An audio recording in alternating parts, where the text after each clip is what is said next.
திருச்சிற்றம்பலம். தினம் ஒரு திருமந்திரம்.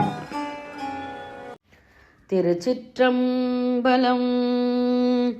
விரும்புவர் முன் என்னை மெல்லியன் மாதர் கரும்பு தகர்த்து கடை கொண்ட நீர் போல் அரும்பொத்த மென்மூலை ஆயிழையார்க்கும்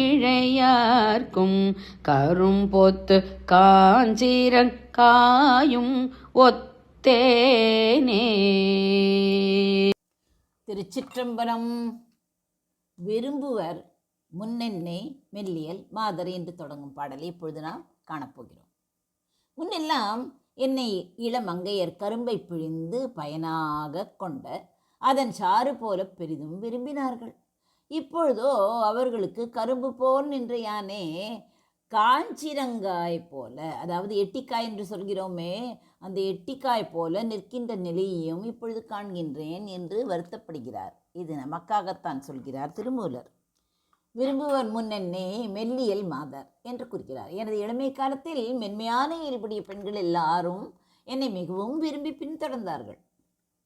கரும்பு தகர்த்து கடை கொண்ட நீர் போல், கரும்பை நசுக்கி பிழிந்தால் எப்படி இருக்கும், எவ்வளவு சாறு வரும் அல்லவா, அதை எடுத்த அந்த இனிப்பான சாற்றை எப்படி மக்கள் ஆசையோடு பருகுவார்களோ அதுபோல அந்த இளமை அழகையும் ஆற்றலையும் அவர்கள் இனிமையாக கருதி அனுபவித்தார்கள்.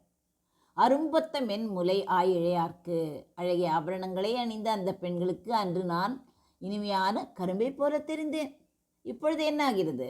கரும்பொத்து காஞ்சிரம் காயும் ஒத்தேனே. ஆனால் முதுமை வந்து உடல் தளர்ந்து அழகு சிதைந்த பிறகு அதே பெண்களுக்கு நான் கரும்பாக தெரியவில்லை. கரும்பை போல இனித்த நான் இன்று கசப்பான எட்டிக்காய் இருக்கிறதே, எட்டிக்காய் பழத்தை போல விருக்கத்தக்கவனாக ஆகிவிட்டேன் என்று புலம்புகிறார்.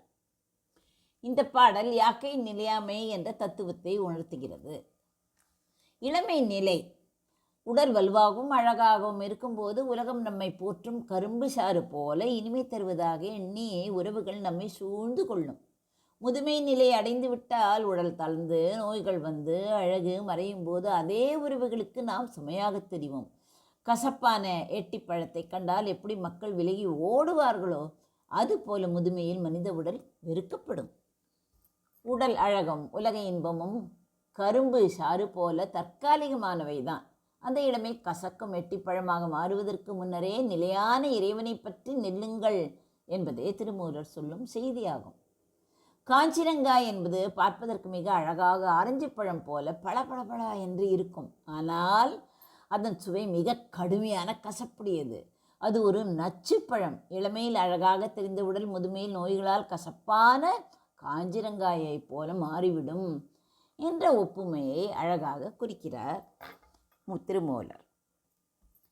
விரும்புவர் முன்னென்னே மெல்லியல் மாதர் கரும்பு தகர்த்து கடை கொண்ட நீர் போல் அரும்பொத்த மென்முலை ஆயிழையார்க்கும் கரும்பொத்து காஞ்சிரம் காயும் ஒத்தேனே. நன்றி, வணக்கம். உமா பாலசுப்ரமணியன்.